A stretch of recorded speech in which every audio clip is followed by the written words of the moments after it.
हम हमेशा बीते दिनों की खट्टी मीठी यादों में उलझे रहते हैं या भविष्य के रंगीन सपने देखते रहते हैं। हम या तो भूतकाल में रहते हैं या भविष्य काल में।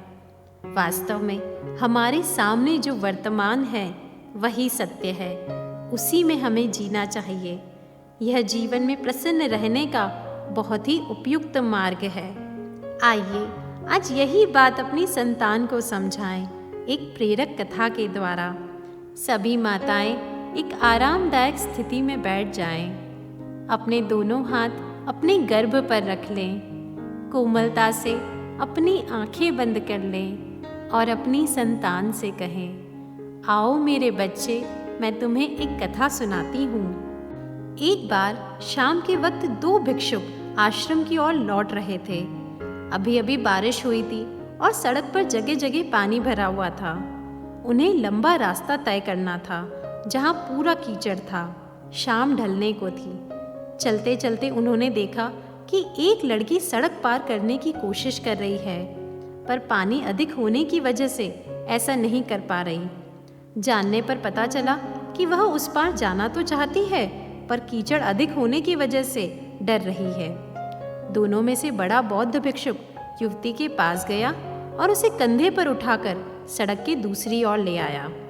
इसके बाद वह अपने साथी के साथ आश्रम की ओर चल दिया। शाम को छोटा बौद्ध भिक्षुक बड़ा परेशान घूम रहा था। अंत में वह बड़े भिक्षुक के पास जाकर बोला, भाई, भिक्षुक होने के नाते हम किसी औरत को नहीं छू सकते।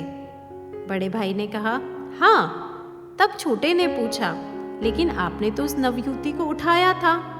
यह सुनकर बड़े बौद्ध भिक्षुक मुस्कुराए और बोले, मैंने तो उसे सड़क की दूसरी ओर कभी का छोड़ दिया, पर लगता है तुम अभी भी उसे उठाए हुए हो। मेरे बच्चे, यह छोटी सी कथा हमें जीवन की बड़ी शिक्षा दे जाती है। यह बताती है कि हम भी अपने जीवन में अक्सर बीती बातों को बहुत लंबे समय तक बोझी के समान उठाकर चलते हैं। किसने हमें हर्ट किया था, क्या क्या बुरा किया था, किसे क्या करना चाहिए था, यही सोचते रहते हैं। हम उन सभी बातों को भूलकर एक खुशहाल जीवन जी सकते हैं, पर उल्टा हम यह सोच सोच कर खुद ही सदैव परेशान रहते हैं। और एक मूलभूत तथ्य इस कथा में हमें समझाया है, जब हम किसी चीज के बारे में नेगेटिव भी सोचते हैं, जैसे आज मैं अपने मित्र से बात नहीं करूँगा, या मैं खाना नहीं खाऊंगा, या मैं अपने दोस्त के बारे में नहीं सोचूंगा, तो जाने अनजाने वही बात हमारे मस्तिष्क में बार बार और ज़्यादा घूमती है और हमें पूरे समय उस मित्र के बारे में चिंतन ही करवाती रहती है। इसीलिए हमें जीवन में समदृष्टि ला पाएं, ऐसा सदैव प्रयास करना चाहिए। बड़े भिक्षुक ने देखा किसी को मदद चाहिए थी तो उन्होंने मदद कर दी। उन्हें इस बात से कोई भी फर्क नहीं पड़ा कि वह लड़का था या लड़की, जबकि छोटा भिक्षुक अभी तक परिपक्व नहीं था।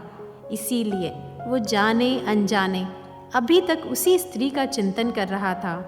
इसीलिए मेरे बच्चे, तुम भी जीवन में इन दो बातों का स्मरण रखना, ना तो पुरानी बातों को याद रखना और ना ही उनसे जुड़े कोई संकल्प भी लेना।